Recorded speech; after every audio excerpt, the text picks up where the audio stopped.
जो and user की नहीं आप प्राइस निकालते हैं, जिस तरह अभी हमने बात की कि 7 मिलियन की एक दुकान है, सो वो किस फॉर्मूले के तहत आप निकालते हैं कि 7 मिलियन की बेचेंगे? देखिए उसमें सिंपल सी चीज़ है कि जो आपका लैंड है उसकी एक कॉस्ट है, फिर आपकी कंस्ट्रक्शन कॉस्ट है पर स्क्वायर फीट, फिर आपकी अप्रूवल्स हैं, मार्केटिंग है, ये आपकी कॉस्ट बनती है, और फिर इसके बाद आप जो एंड यूजर की कॉस्ट है उसको मैं थोड़ी क्लियर करूं कि कमर्शियल पे आपके फ्लोर के हिसाब से कॉस्ट है, ठीक है, क्योंकि आपका ग्राउंड फ्लोर आपका महंगा होगा चीज़ें करके, लेकिन जो अपार्टमेंट वाला है आप ये समझ लें कि वो अपार्टमेंट परचेज कर रहा होता है मिक्स यूज बिल्डिंग के अंदर कि जो वो खुद भी कंस्ट्रक्ट करे वो इतनी कॉस्ट उसको नहीं मिलेगी।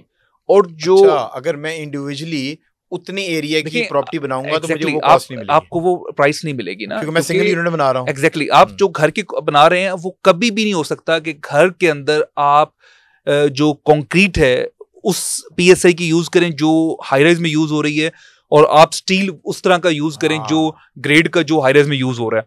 तो जो कंस्ट्रक्शन कॉस्ट हाई राइज में आती है वो घर वाली नहीं है। सही है, ठीक है। मैं आपको छोटी सी एग्जांपल दूं, जो घरों में सीलिंग यूज हो रही है वो प्लास्टिक पेरिस की सीलिंग यूज हो रही है। ठीक है।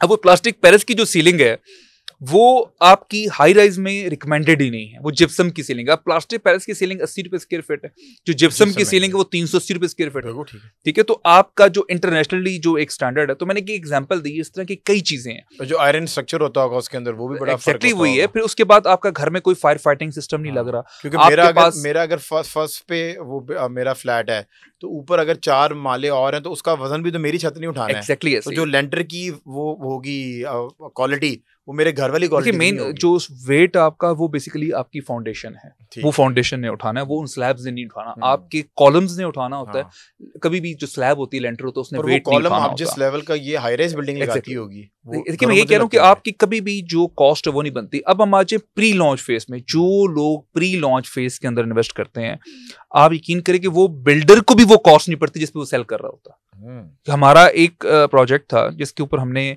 7500 रुपए पर स्क्वायर फीट अपार्टमेंट सेल किया, जिसकी आज प्राइस 25,000 रुपए स्क्वायर फीट है। तो आज उसकी जो हमारी कंस्ट्रक्शन कॉस्ट है वो हमारी जो है 15,000 रुपए कंस्ट्रक्शन कॉस्ट है, 5,000 पर स्क्वायर फीट हमारी लैंड की कॉस्ट है, 20,000 तो हमें घर पड़ रहा है जिसको 25,000 बेचना। हमने उस जो प्री लॉन्च वाले को 7500 पर स्क्वायर फीट में दिया हुआ था। तो ये प्रॉफिट कभी भी घर में नहीं बनता, और घर आपने लेना है वन गो में कैश पे, ठीक है, या आपने बैंक से उसको मॉर्गेज करवाना, उस पर इंटरेस्ट पे करना है, ये आपने हाई राइज आपने लिया इंस्टॉलमेंट पे। अभी तक हमारा एक और बड़ा प्रॉब्लम, हम लोग ना सम टाइम अपार्टमेंट के साइज को, अपार्टमेंट की प्राइस को कंपैरिजन कर रहे होते हैं घर से। ये बड़ा एक गलत जो है एक स्ट्रेटजी। मैं कहता हूँ रियल एस्टेट सीखें। तो ये क्या आज एयरबीएनबी पे घर की डिमांड ज्यादा है या अपार्टमेंट की डिमांड ज्यादा? तो आज एयरबीएनबी पे जाएं आप तो हर दूसरे बंदे को अपार्टमेंट चाहिए। ठीक है, वहां पे अगर आपका सर्विस अपार्टमेंट है तो वो घर में सर्विस अपार्टमेंट्स नहीं चल रहे। होटल स्ट्रीट्स पे जाएं तो वहां पे भी अपार्टमेंट्स जो है वो आपके सपोर्ट कर रहे हैं। तो ये जो कंपैरिजन है वो हमारा घर के साथ अपार्टमेंट का बनता ही नहीं है ना, चाहे वो कॉस्ट है चाहे वो उसका एरिया है। अपार्टमेंट टोटल एक डिफरेंट प्रोडक्ट है, घर एक टोटली जो है वो डिफरेंट चीज है।